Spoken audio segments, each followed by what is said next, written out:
Servus, Männer, it's Red Pill, Germany again. Join me if you want to on today's little stroll while I talk a little bit about the energy crisis that we have in Germany and what that might mean for the upcoming autumn and winter, for the colder month when you need heating in your house or apartment. All right, so as many of you know, because I mentioned it a couple of times, I think, our Minister for the Economy, Mr. Habeck, who is, of course, a very professional person and very knowledgeable on this field, he said we don't have a electricity problem, we have a gas problem. That's, for example, why he went to Qatar in order to procure some gas, some LNG, liquid natural gas, not national gas, from the Qataris. That, of course, didn't work. Some nice pictures where he bends over while some dude with a towel on his head is on the phone, or something along those lines. And nothing much came out of this. So now, when I read the news here in Germany, I can read, for example, I can hear stories about people who own forests. They're reporting that a lot of wood is being stolen. So truckloads full of wood disappear out of German forests, but also smaller amounts are reported missing individually. And I don't know how common this is in Germany, or if this is just reported now because it's generally in the news, but as far as I can remember, wood was always stored by the side of these forest paths, such as this one here, in piles, and no one really took that stuff. It's not something that we consider something that needs to be guarded or something. That was just always on the side of these forest paths, and nobody really came close to it. It was never a concern.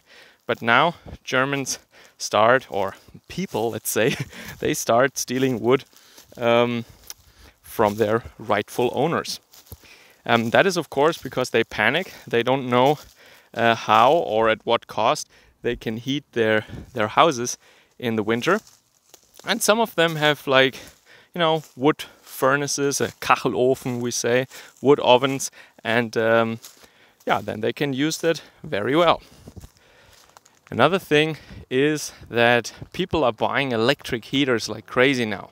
Electric heating for your home is not really something that is common in Germany. There are more modern types that are supposed to be using some geological heat from the ground around your house.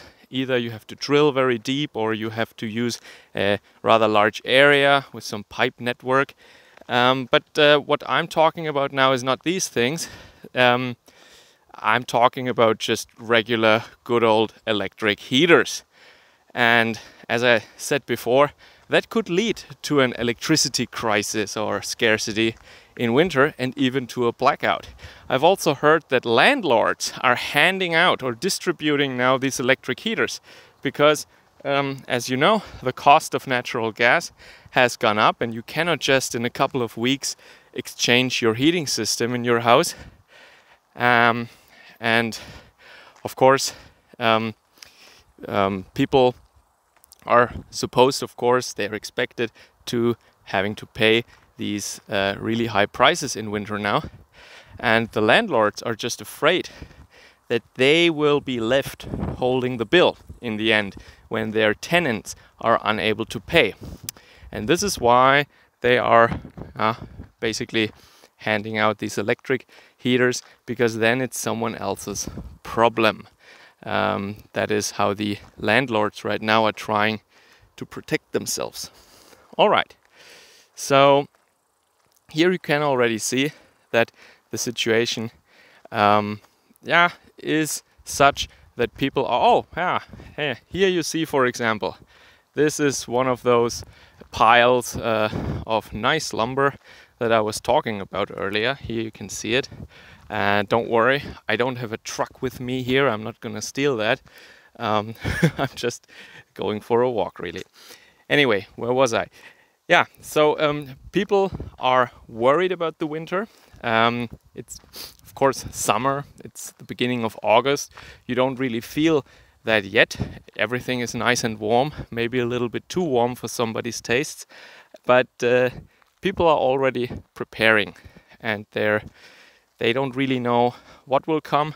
But this time, people are more afraid, I can tell. There are always people in Germany that have talked about blackouts, for example. And I want to talk about that for the remainder, I guess, of this little walk here. There were always these prepper types of people who said, you always, I mean, it's a hobby for them, I guess, but you always need a reason or a practical aspect. So they always quoted this blackout scenario. And in recent years, people were saying it's getting more and more likely with this new energy policy that we had in Germany, where the power plants that were providing reliable base load power, always constant power output over time, they were reduced more and more, taken off the grid and replaced with chaotic, stochastic, random sources of electricity. Of course, wind and solar. And that means that the grid regulators had to be much more active. And there were a couple of times when the grid almost, how should I say that, was overloaded, or where there would be a blackout imminent. And that means you can see that with the frequency of the AC voltage. You can see that in the grid frequency. Anyway, so I don't want to go into these details now, but what used to be the narrative in recent years became much more prominent this year, of course, as you can imagine. The stories, of course, not enough gas, people use electricity, and then in January there is no wind, there is no sun, or not enough. There is, of course, a sun, but not enough for our needs. And then we will have a so-called blackout.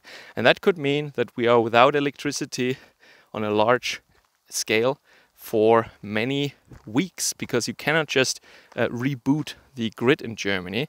And that would mean then, imagine. That would mean no more running fresh water from the tap. No more communication, no internet, no Wi-Fi. And after a couple of days, I don't know how long these generators last in the beginning, but of course, in the hospitals, I wanted to say, only critical procedures will be had. And then after a couple of days, not even that anymore, because they will just, these generators that they have, these diesel generators, they will run out of fuel. And that just brings me to the next point. Think about that.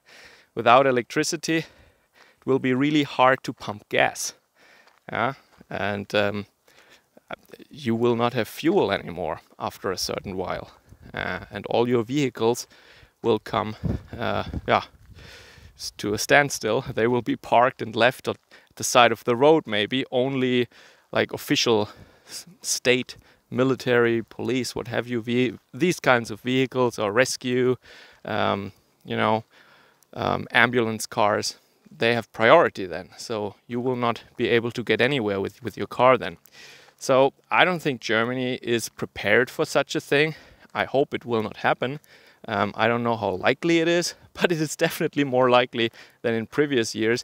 And the fact that people are so scared and it makes them lose sleep, that fact in and of itself goes to show that these preppers that were kind of ridiculed in the past and, portrayed as these crazy people with too much time on their hands, a little bit conspiratorial, and people laughed about them basically.